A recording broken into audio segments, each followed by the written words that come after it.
The Dragon Festival event is an amazing event for all players, but making the wrong decisions or using the wrong methods can actually make this a terrible event for you. So in this video, we're going to break down the fastest way to complete the event, the best reward combinations to get from the event for both spenders and non-spenders, and discuss whether or not buying the extra dragon medals is worth it. I'm also going to give you guys general advice that'll help you smash this event and use its boosts to your advantage. Now, the first thing we need to discuss is completing the event as quickly as possible so you can start getting those rewards. You guys already know that we need to attack clan castles and warden statues to get this done, and I think speed is key when working on events like this. Therefore, we should be using troops and spells that get these buildings down really quickly. The sneaky goblin thus is an obvious choice for the clan castles, and even though we don't have any specific troops that can snipe the warden statue, most players can use 4 to 5 zaps to snipe the statue easily. Not to mention that if either the clan castle or the warden statue is on the side of the base, you can simply use your heroes to snipe them off. And let's not forget about my favorite piece of equipment, the giant arrow, and the ability that it has to take off some valuable hit points on both of those buildings. This is actually really important because it can save you some spell space when you're dealing with the warden statue. I would also recommend players drop trophies to get this event done as fast as possible, and then just push back up with the event troops or some other attack. A rather interesting change this time around though is the fact that the red envelopes are distributed between 2 buildings instead of 3 buildings, and this makes it a lot easier to deal with. Furthermore, the warden statue has limited hit points anyways, and you can save a lot of spell space, so this works out really nicely. On the note of alternate accounts, it is better for you to actually wait to complete the event later on, because we know that as the event progresses, more and more red envelopes become available per attack. Now, moving on to the rewards, there is a lot to discuss, and we can start with the best free-to-play rewards first. Currently, the max medals you can get free-to-play is 4,660, but with the voucher code that's already being passed around in the description and in other places, this can get up to 4,810. And I would be really surprised if there wasn't any more voucher codes coming out for this event, so I would highly recommend that you guys keep an eye out for that, especially because they are time sensitive. Now, for most players, the frozen arrow is going to be an obvious buy as a free-to-play player, and if efficiency is the thing that you're going for,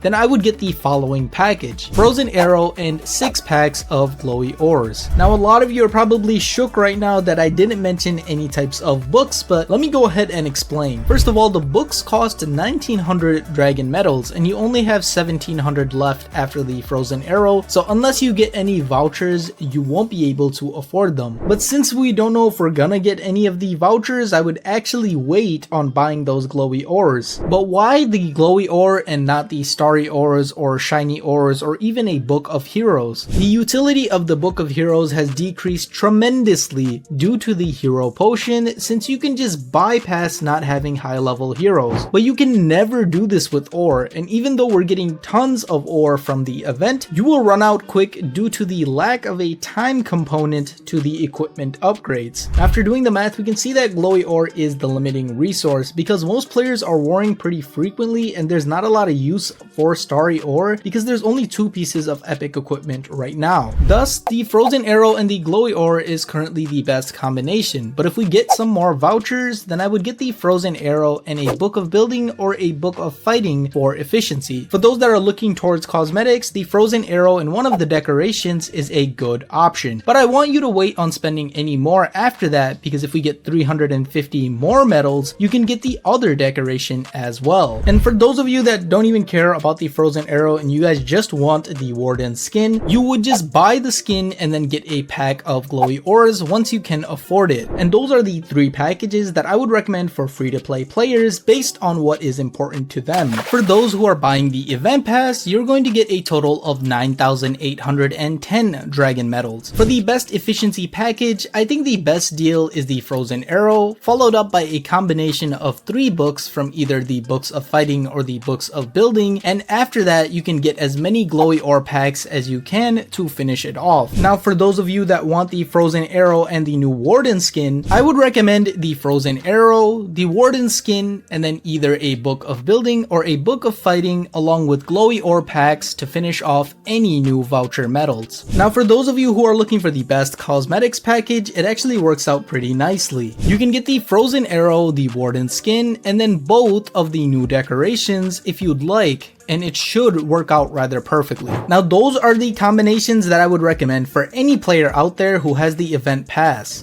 But what if you're not sure whether or not you should get the event pass in the first place? The event pass no doubt offers you the chance to get some great rewards as well as the opportunity to get both the frozen arrow and the new skin at the same time. That being said, one of the best benefits of the event pass is the ores you're going to get as a result. You get an additional 600 glowy ore and 80 starry ore, which can help skip a lot of days when it comes to the equipment grind. That being said, it pales in comparison to the gold pass when it comes to account progress. Thus, my recommendation is this. If you're still progressing your account and have a long way to go, then invest in the gold pass instead. But if you're pretty high level and you just want stronger equipment faster, get the event pass. If you have enough money for both, DM me on Discord and I will send you a donation link. Next, let's talk about whether or not you should be investing into the shop offers for extra dragon medals. Now most of you already know that I almost always recommend shop offers that get you useful books for under $5. The cheapest deal we have is the 750 dragon medals for $3, which would be great if it equaled one book, but it's not even close as the books cost 1900 dragon medals themselves. The 2600 dragon medals could get you a book and some glowy ores, but at the price point of $10, I think that's a little high. Thus, I wouldn't recommend buying any of the shop offers unless you really want the frozen arrow,